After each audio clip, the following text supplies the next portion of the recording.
So we appreciate you, Anna, for being on the show, and just for people to find out more about you, they make sure to check you out. Of course, we welcome Illinois women's Atomweight Anna Honey Bandager Summers to the Fight Report, back on the show, fighting Kyann Legrasse at Ohio Combat League 9. And this is going to be a professional debut, so we're very excited for her to have that opportunity.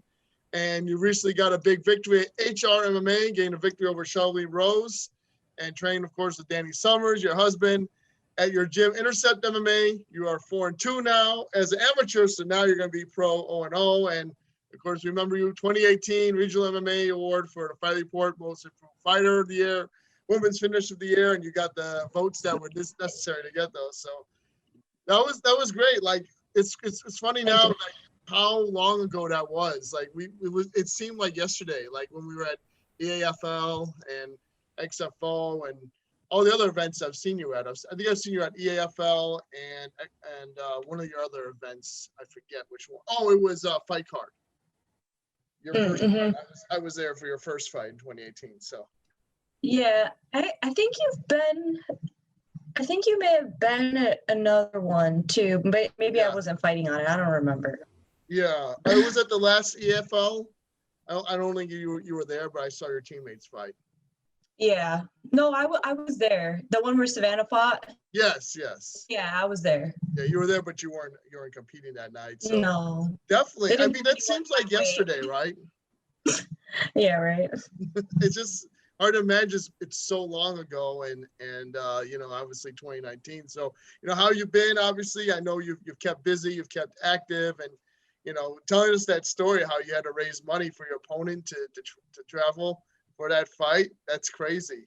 Yeah, so like I was telling you earlier, there wasn't a lot of money to travel two girls to fight each other from out of state. Like, they were trying to get, if they had to travel someone, to get someone from that actual state to fight them. But they didn't have anyone in my weight class, and I really didn't feel comfortable going up a weight class against girls who have, a lot of experience. I think, like, on my way to pro, it just didn't really make sense for me to do that. And then, like I said, Shelby's from Indiana and I'm from Illinois, and we've tried to fight previously on cards around here, but I guess timing never worked out or something. And so we reached out to her one last time. She was kind of like, unfortunately, it was like a last resort. We were like, can you please, fight, we'll pay for the travel, because they're not going to pay for both of us to come out. And we made it happen. Like, me, Alyssa, and Oscar, we all raised money, and we basically bundled all of the money that HRMMA gave us and all the money, the donations that we got, and we got us and all of our opponents pretty much there, and we put on a pretty good show. Awesome. Yeah, and you've got that big finish. Talk about that and why the opportunity now to turn pro. Was this your idea? Was this what was presented to you after you got the big win over Shelby? So I had my eye on a couple other girls at amateur.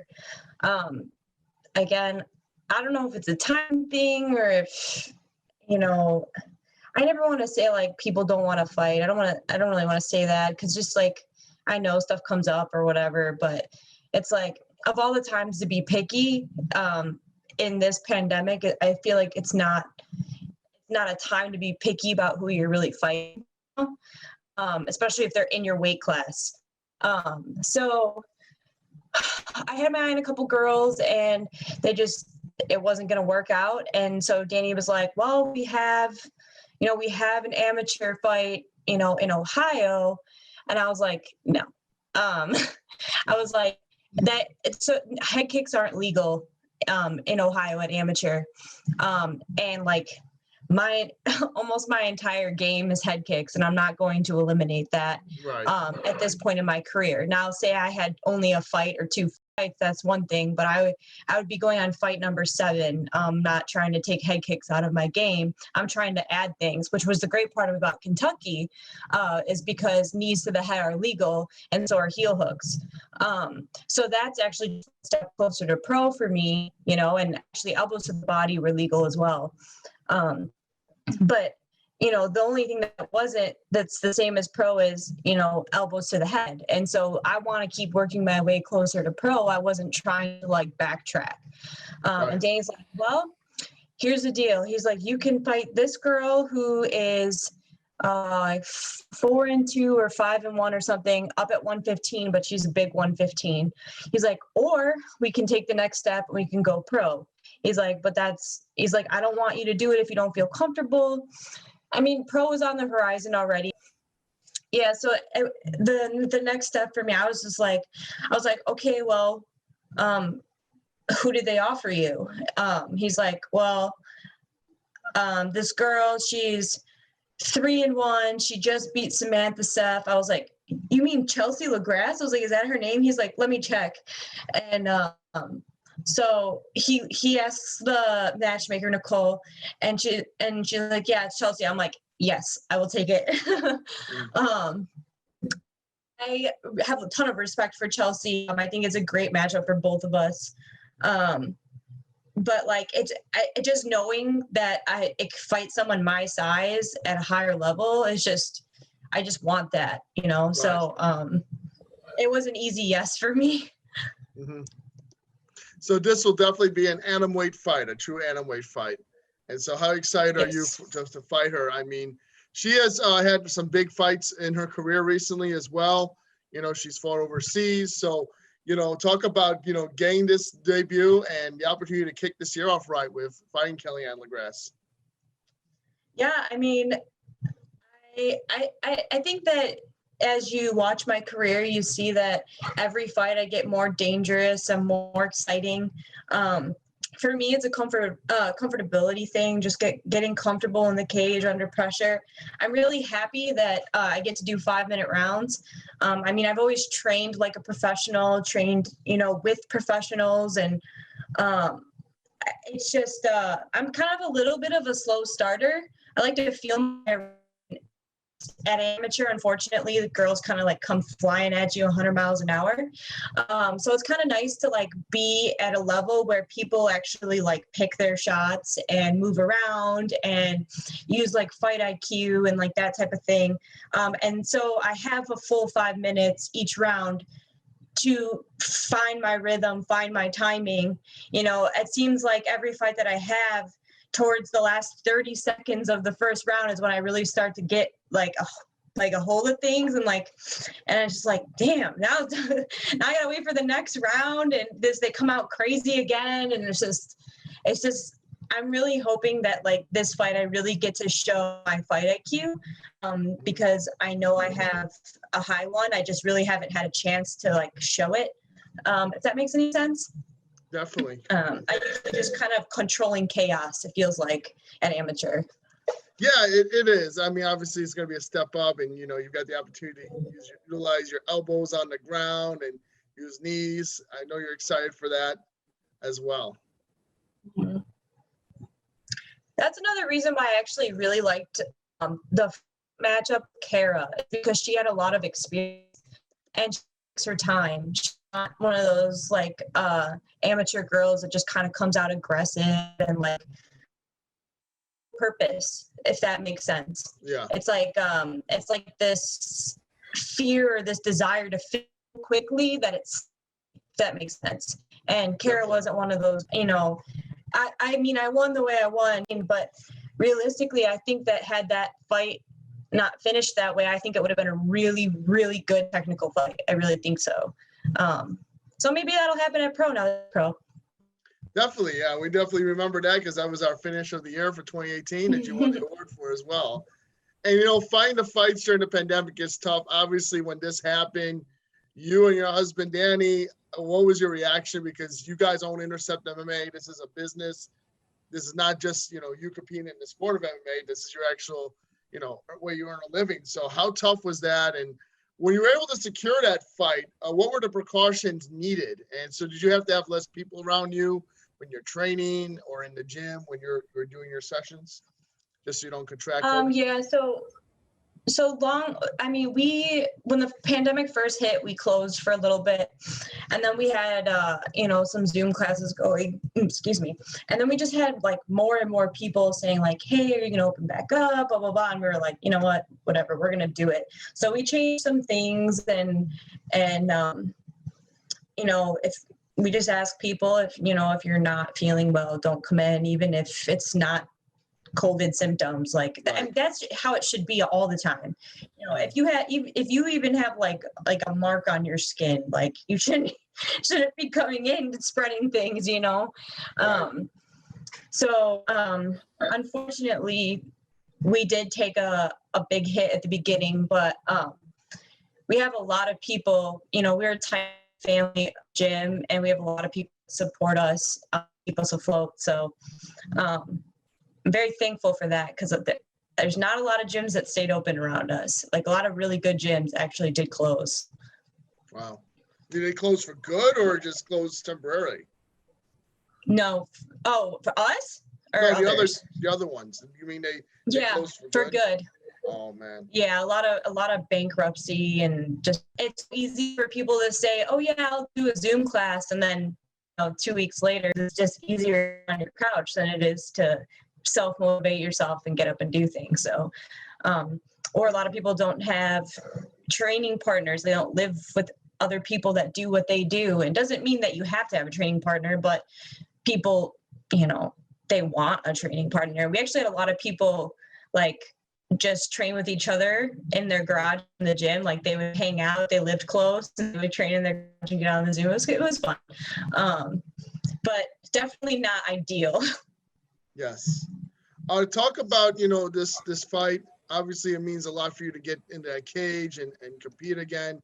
But, you've done some nice photo shoots at the Combat Corners. It's about working with them as well. And this like giving you the confidence to really branch off and do stuff outside of fighting. I'm trying to like build my name a little bit, my brand. The second Ohio Combat League posted that pro debut photo, like the fight announcement and stuff, I got a decent amount of people like inboxing me and stuff like that, which is cool and stuff. But realistically, they probably would have gotten more exposure when I was fighting for like EAFL and all those other ones, because those were aired on NBC Sports and stuff like that, and there was more people in the crowd. Now there's less crowds, so like who's actually seeing these things? Your sponsors. So True. Luckily I have Trials and Combat and Grapple Betty, and just like some of the sponsors that have been with me from the beginning, who I've stayed, loyal to. I haven't really reached out to any new ones recently, but that's something I want to do in the future. But I just want to get past this. This one pro fight, see how it goes, and kind of build my name off of that. Definitely, totally understandable. And talk about, not only gain this opportunity to fight now, but you've got, the Promoting Women Bodybuilding Fitness Award for the most improved amateur. Yeah. So, I mean, that must have been a plus. And, obviously, Alyssa Melody, she trains with you as well. You guys fought on that last card. So talk about that, gain recognized in this new community for yourself and for Alyssa. For Alyssa? Yeah. And yourself. Oh, yeah. She's going to fight in Kentucky on the 6th, man.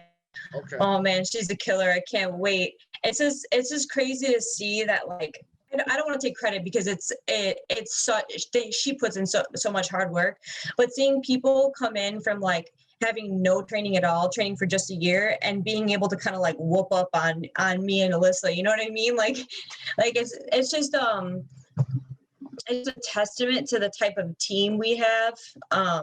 And like coaching and training partners is basically what I'm getting at, is like, we have such a good team that we can take people who've never stepped their foot in a gym before and turn them into good fighters. I mean, realistically, the only thing this girl, doesn't have is time. It's hard to teach new people fight IQ. It's hard enough to teach them how to throw a jab right. You know what I mean? Right. So I just think we have quite a few people coming up. So keep your eye on Intercept, because we're going to have a couple new people fighting this year, which is really exciting.